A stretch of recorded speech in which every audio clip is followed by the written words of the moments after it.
I just saw Supergirl. Here's my take on it. So this loose adaptation of Supergirl, Woman of Tomorrow, which is one of her most popular, if not the most popular comic book featuring Supergirl, directed by Craig Gillespie, is called Supergirl. And it's the second theatrical entry in the DC universe. Now, I went to a fan screening to go see this, so it was kind of a cool experience. Get to talk to a couple of people who are actually excited for the movie. And I gotta say, it was pretty good. There's some dope visuals, dope action, real Guardians of the Galaxy type vibes, which is something that scared me at first because James Gunn obviously is known for being very James Gunn, and obviously he's running the DCU. So I was kind of worried seeing all the trailers that this was just going to be another James Gunn project. And I really, really, really want the DCU to feel different with each movie. So I was really hyped, but also cautiously optimistic. But it does feel like Craig Gillespie did direct this, but it has that James Gunn flavor to it. And I don't mind that. The story is about Kara helping this little girl, Ruthie, who's, trying to get revenge for her family's death.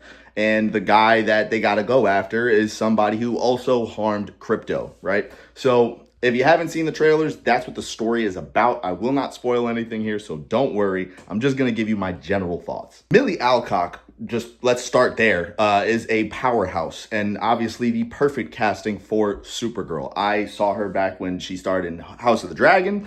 And she was, as soon as she was picked to be Supergirl, I was like, yeah, that's her. You had a good pick. That's perfect. She has like this ruthless attitude, but also this like kind, loving quality to her, which is really difficult to balance, but she managed to do it. Ruthie is a good character. I haven't necessarily read the Woman of Tomorrow comic book, but apparently the whole book takes place with her POV. And they obviously sideline her a little bit just to obviously make room for Supergirl being the central character of the movie.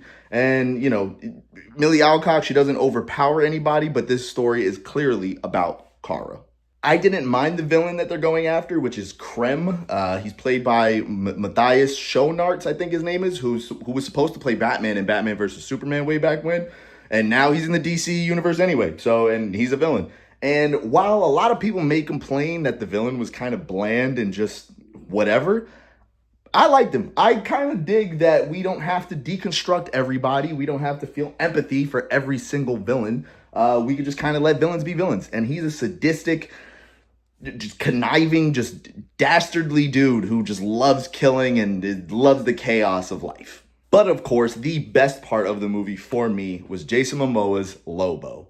Lobo is awesome. He should have been cast as Lobo way back when, even though they clearly had no plans for Lobo before. But just saying, him as Aquaman is dope, but I love him as Lobo. I think it's literally just Jason Momoa with white and black makeup on, and he is just awesome. He's doing brutal things. He's saying Bastich left and right. He really kind of just embodies this character. And the fact that Jason Momoa loved Lobo ever since he was a kid is crazy because that's almost nobody's favorite character. But he clearly was like, yeah, that's me. I'm going to be that guy. And he, manifested it. God, he was like, you know what? Go ahead and be Lobo. And he gave us one of the best portrayals of a comic book character ever on screen. Now, where I have a little bit of faults with this is in the script. The writing is just not as tight, and I really felt that being like, even though my fear clearly in the beginning of this video I just stated was, James Gunn making every single project feel like James Gunn, I do kind of wish he had more input in the writing aspect of it. It just seemed like the humor really didn't,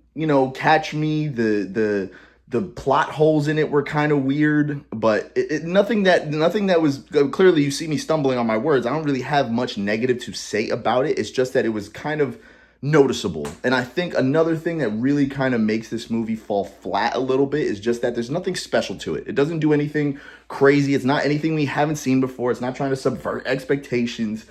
It's just a good movie. It's just a superhero standalone movie in the DC universe about Supergirl.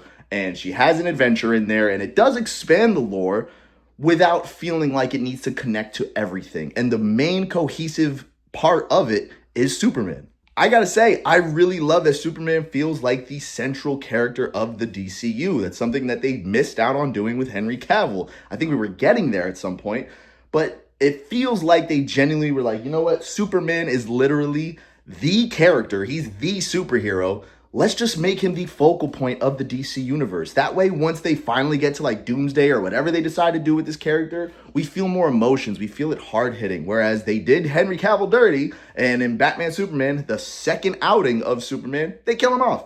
Like, what are we doing here? Honestly, if this is the bottom barrel of DC Studios, like if this ends up being the worst movie in phase 1 or whatever they decide to do, I think they're going to be fine. Because this movie was super fun, super entertaining, and just really good acting. I don't know. I enjoyed it. I just had a good time from beginning to end. I also did feel some emotions throughout the story with, Kara's journey and even Ruthie's, revenge plot. I did get a little emotional here and there. Nothing that had me sobbing like Superman at the end of when he's seeing his parents on the screens, but it was still a nice emotional arc for both characters. I got to admit though, this new DCU, even though I like the direction that they're going, it does kind of feel like the DCU is kind of missing that epic factor that made the Zack Snyder movies, for example, really dope. And even Suicide Squad, as much as I don't like that movie, there was this kind of dark epicness to it, like this real edginess. And I don't really feel that from Superman or Supergirl. Maybe that'll change, or maybe this is just the tone that they're going for the rest of the DCU. But with every project seemingly supposed to be feeling different, I genuinely hope we get at least one or two in the first phase of the DCU that really feel like, that's the edge I was missing. I'm not saying it's going to be Man of Steel levels of epic. To me, you can't beat that. But I really think that they have a chance to do something really, really cool to where they don't have to be so cookie cutter about everything. They could just go off and do things that are just outside of the box and go crazy with these movies. DC deserves it. DC's way more epic than Marvel. I'm sorry. I love both, but I'm just saying, like, we're going by comic books. DC's crazy. One thing I will say, though, is that it did feel kind of weird that there were no after credit scenes whatsoever. I kind of was hoping that there was something that would, like, tease. Her arc kind of teases, Kara's arc kind of teases where she's going to end up next, which is, spoiler alert, Man of Tomorrow. It's already been announced that she's coming out in that movie, so she will be spending more time on Earth.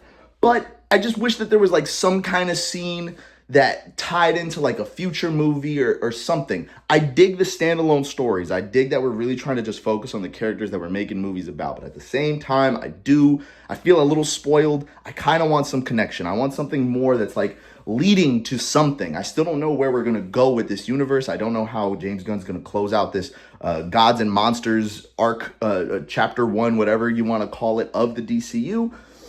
And that just kind of has me a little worried. But it's only the second movie. Again, I'm cautiously optimistic. I'm sure by the time we see Clayface and Lanterns, like, it's going to be leading to something, and we're going to get to see the bigger picture here. Overall, though, I mean, does it tread any new water or anything? No. Is it trying to be anything more than just a character piece, or at least just a standalone Supergirl story? No, not at all. That's exactly what it is. I dig it. I'm a little 50-50 on where we're going with it. But again, who knows what's going to happen? There's only the second movie. And again, if this is going to be the quote-unquote bottom barrel, like all these reviews out there are saying, by the way, don't listen to reviews. Just go watch the movie for yourself. Don't even listen to mine. Like, if you want to go watch Supergirl, go watch Supergirl. Like, enjoy the movies that you want to enjoy. Don't listen to anybody trying to be negative and crap on your happiness, okay?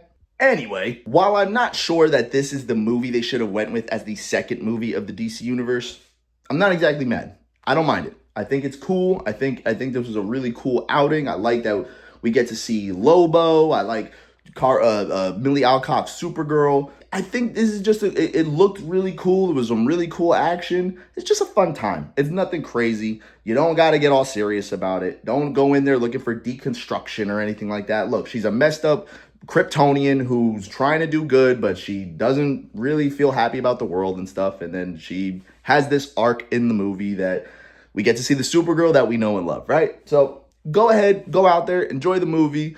That's my take on it. Check out my letterbox if you want my official rating of the movie. Other than that, take care, guys, and God bless.